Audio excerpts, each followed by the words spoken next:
Selamat pagi, sebelum kita mulakan renungan kita, mari saya bawa kita dalam doa pagi. Ya Tuhan, Yesus, terima kasih untuk penyertaan-Mu dalam kehidupan kami pada hari ini. Terima kasih Tuhan, untuk pagi ini kami dapat memuji Engkau. Tuhan, sertailah kami pada pagi ini. Roh Kudus Tuhan, Engkau berbicaralah kepada kami melalui renungan pagi ini.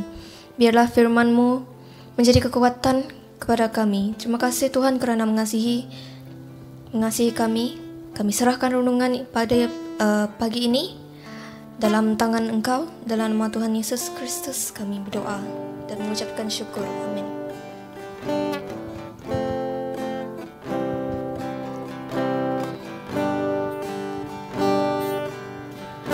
Kau Allah yang setia, Bapa yang mulia, kasih-Mu besar Tuhan. Kau pulihkan hidupku, Kaulah harapanku, hidupku dalam-Mu. Terima kasih Tuhan, Kau selamatkan hidupku. Dengan apa kan ku balas segala kebaikan-Mu?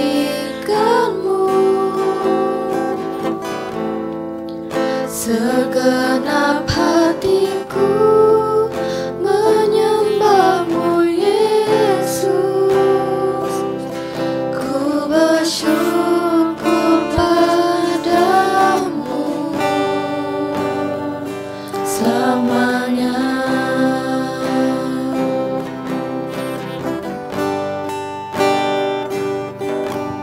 Kau Allah yang setia,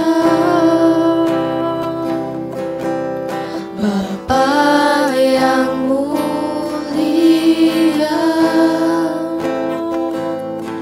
kasih-Mu besar Tuhan.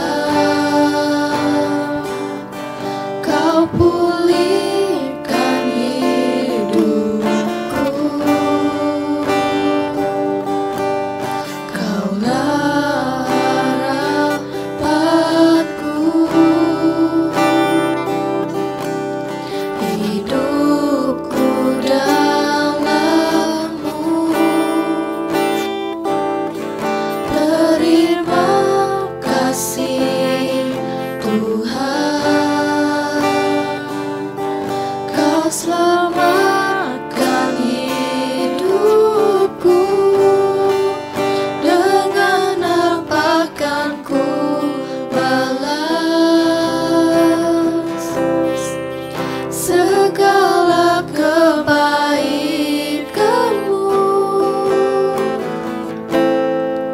Segenap hatiku menyembah-Mu, Yesus. Ku bersyukur padamu. Dengan apa kan ku balas segala kebaikan-Mu?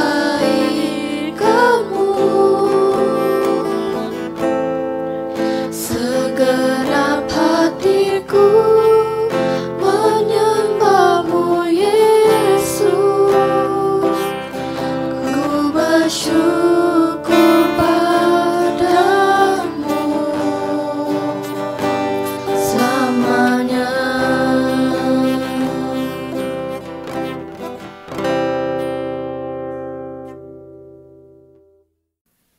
Shalom dan selamat pagi kepada saudara-saudari. Mari kita satukan di dalam doa. Bapa, kami serahkan waktu yang terindah di tangan Engkau. Mohon Tuhan Engkau memberkatilah renungan kami pada pagi ini. Biarlah Engkau berbicara dengan setiap kami, Tuhan. Mohon Tuhan Yesus berkuasa dan bersama dengan setiap kami. Hanya di dalam nama Tuhan Yesus kami berdoa. Amin. Saudara-saudari sekalian, semalam kita sudah mendengar dan melihat kita jangan meninggalkan Allah. Tetapi kita juga harus sentiasa mengingatkan kebaikan Allah. Kenapa kita harus mengingatkan kebaikan Allah? Mari kita melihat Mazmur 103 ayat 3 sampai 13. Dia yang mengampuni segala kesalahanmu, yang menyembuhkan segala penyakitmu, Dia yang menebuskan hidupmu dari lubang kubur, yang memahkotai engkau dengan kasih setia dan rahmat. Dia yang memuaskan hasratmu dengan kebaikan, sehingga masa mudamu menjadi baru seperti pada burung Raja Wali. Tuhan menjalankan keadilan dan hukum bagi segala orang yang diperas. Ia telah memperkenalkan jalan-jalannya kepada Musa, perbuatan-perbuatannya kepada orang Israel. Tuhan adalah penyayang dan pengasih, panjang sabar dan berlimpah kasih setia. Tidak selalu ia menuntut dan tidak untuk selama-lamanya ia mendendam. Tidak dilakukannya kepada kita setimpal dengan dosa kita dan tidak dibalasnya kepada kita setimpal dengan kesalahan kita. Tetapi setinggi langit di atas bumi, demikianlah besarnya kasih setianya atas orang-orang yang takut akan Dia. Sejauh timur daripada barat, demikian dijauhkannya daripada kita pelanggaran kita. Seperti bapa sayang kepada anak-anaknya, demikianlah Tuhan sayang kepada orang-orang yang takut akan Dia. Saudara-saudari, mari kita sama-sama menghitungkan kebaikan Tuhan. Di dalam ayat 3e, ayat 10 dan ayat 12 kita lihat, Tuhan mengampuni segala kesalahan kamu, yaitu Tuhan tetap mengampuni orang-orang yang bertaubat. Sekiranya kita mau bertaubat di depan Tuhan, maka Tuhan akan mengampunilah segala dosa kita. Yang kedua, kita boleh hitung kebaikan Tuhan ialah melalui ayat 3b, Tuhan menyembuhkan segala penyakitmu. Bermaksud Tuhan akan banyak melakukan mukjizat Dia di dalam kehidupan kita saat kita berseru kepada Dia. Yang ketiga, kita boleh menghitungkan berkat kebaikan Tuhan iaitu di dalam ayat 4. Dia menebuskan kamu dari kematian. Bermaksud Tuhan Yesus, Dia mengasihi kita dan Dia mengutuskan anaknya Yesus menyempurnakan kerja-kerja penyelamatan bagi kita manusia yang berdosa. Apabila kamu memusuhi seseorang, janganlah engkau berkecil hati sehingga matahari terbenam, kerana Tuhan telah mengorbankan nyawanya untuk kamu berbaik-baik dengan bapa dan juga setiap orang yang kamu kata musuh itu. Tuhan telah mengampuni orang yang bersalah kepadanya. Apatah lagi kita harus juga mengampuni musuh kita. Keempat, kita boleh hitung kebaikan Tuhan iaitu kita boleh melihat di dalam ayat 5. Dia memuaskan hasratmu. Bermaksud Dia mengabulkan permintaan kamu yang memberikan kebaikan kepada kamu. Tetapi akan menolak permintaan yang mendatangkan keburukan kepada kamu. Bermaksud, waktu kita perlu, kita minta dengan Tuhan. Tetapi bila apa yang kita minta dengan Tuhan itu, kalau Tuhan rasa tidak sesuai, ia mendatangkan buruk, dia tidak akan menjawab doa itu. Okay. Dan yang kelima, hitung kebaikan Tuhan melalui ayat 6 hingga ayat 7. Tuhan menjalankan keadilan dan hukum bagi segala yang ditindas. Di dalam Matius bab 5 ayat 3 hingga 10, kita boleh lihat sejarah Mazmur yang mengiringi orang Israel keluar dari Mesir. Ya. Dan seterusnya kita boleh hitung kebaikan Tuhan melalui ayat 8 hingga ayat 10. Tuhan cukup sabar dengan kita. Tuhan menjauhkan kita daripada hukuman pada hari kiamat. Bermaksudnya kita jatuh dalam dosa, kita mohon Tuhan mengampuni. Tuhan tidak setiap kali kita datang kepada Tuhan, Tuhan tidak kata, cukup sudah saya mengampuni, saya tidak mau ampuni kamu lagi. Tetapi Tuhan tidak, Dia cukup sabar dengan kita. Yang ayat 11 dan 13, Tuhan mengasihi segala yang takut akan Dia. Jadi saudara-saudari, begitu banyak anugerah yang kita terima daripada Tuhan. Memang patutlah kita jangan melupakan kebaikan Tuhan. Seperti kita diberikan peluang untuk menggunakan tempat ibadat. Malah kita disediakan pelbagai kemudahan seperti rumah, alat muzik, bank yang di gereja. Jadi kebaikan Tuhan disalurkan kepada kita melalui orang lain. Sebagai contoh, anggota jemaat Cina, mereka banyak membantu kita dari segi wang kekurangan. Apalagi kita kurang, mereka senang untuk menolong kita. Jadi kita harus syukuri kepada kebaikan Tuhan. Mari kita berikan kemuliaan kepada Tuhan.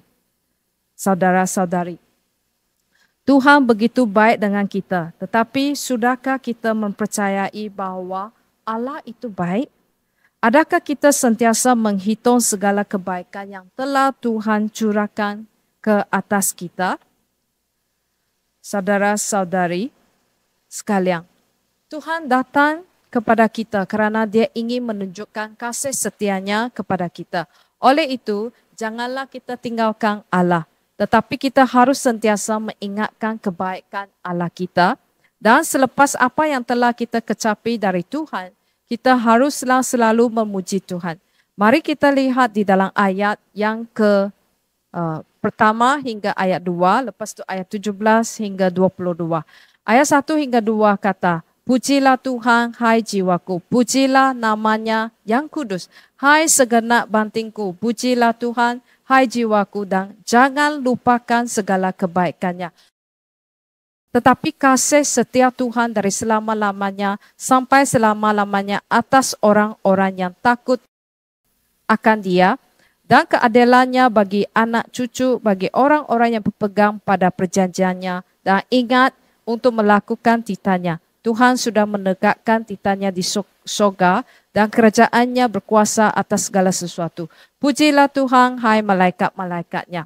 Hai pahlawan-pahlawan perkasa yang melaksanakan firman-Nya dengan mendengarkan suara firman-Nya.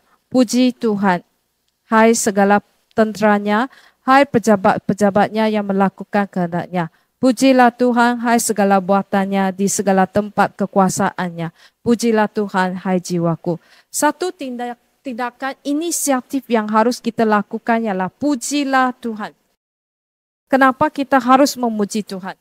Memuji Tuhan ialah tindak balas kita kepada segala kebaikan Tuhan. Dan apabila kita memuji Tuhan, ini menunjukkan bahawa kita tidak pernah melupakan kebaikan Tuhan. Apa yang dapat kamu lakukan untuk menunjukkan bahawa kamu sentiasa memuji Tuhan dan mensyukuri segala kebaikannya? Berpegang pada janji Tuhan dan melakukan titah Tuhan. Melaksanakan firman Tuhan, kehendak Tuhan. Memuji Tuhan seperti dilakukan oleh malaikat-malaikat dan pejabat-pejabat Tuhan. Kita sebenarnya mempunyai banyak peluang untuk memuji Tuhan. Tetapi selalunya tabiat lama kita akan menunjuk sebaik sahaja kita balik dari gereja. Sekarang kita perlu berubah, berhenti untuk memberi kesaksian palsu.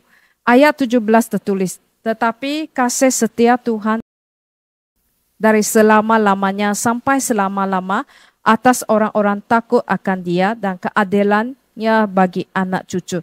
Ini ialah gambaran yang bagi orang-orang yang setia kepada titah dan firman Tuhan. Tuhan akan menganugerahkan kasih setianya kepada mereka sehingga anak cucu. Jadi saudara-saudari, selalu datang ke rumah Tuhan, lakukan doa, selalu bacakan firman Tuhan, bersaksi benar juga merupakan tindakan kita yang memuji Tuhan. Jadi saudara-saudari, biarlah kita coba menghitungkan berkat yang telah Tuhan berikan kepada kita. Mari kita sama-sama berdoa. Allah Bapa kami di surga, sungguh besar kebaikan Tuhan yang tidak terhitung banyaknya yang telah Engkau curahkan ke dalam kehidupan kami. Dari awal kelahiran kami dan kami percaya kebaikan-Mu sehingga ke penghujung hidup kami di muka bumi ini. Allah Bapa, kami memohon ampun dan maaf akan kesalahan kami selama ini, yaitu kami selalu melupakan Tuhan bila saat kami senang. Padahalnya semua kesenangan kami puncanya datang dari Tuhan. Curahkanlah Roh Kudus Tuhan ke dalam hati kami, agar kami sentiasa melihat kebaikan Tuhan dan bersyukur selalu, kerana sikap begitulah yang Tuhan hendak kami amalkan selalu. Tuhan, kami juga doakan untuk rakan-rakan kami yang akan mereka menyambut hari gawai. Biarlah Tuhan memberikan mereka semangat dan berikanlah segala keperluan yang mereka perlukan. Dan biarlah agar waktu gawai ini mereka boleh menjalinkan hubungan yang baik bersama, bersekutu dengan keluarga. Mohon Tuhan sentiasa memberikan mereka hati menghitungkan kebaikan Engkau Tuhan. Tuhan, kami juga doakan agar kami berikanlah hati kami takut akan Tuhan, agar apa yang kami lakukannya semua dengan jujur dan amanah. Akhirnya kami dapat bersaksi kebaikan Tuhan melalui kehidupan kami, melalui pekerjaan kami yang kami lakukan. Semua ini bukan mudah untuk semua kami lakukan, tetapi kami percaya ia akan menjadi mudah sekiranya kami mengenali kebaikan Tuhan selalu berada bersama kami dan setiap masa yang kami ucap syukur. Tuhan, berkatilah semua kami agar kami sentiasa memuji Tuhan dengan sepenuh hati, kekuatan dan jiwa kami. Dalam nama Tuhan Yesus kami berdoa. Amin.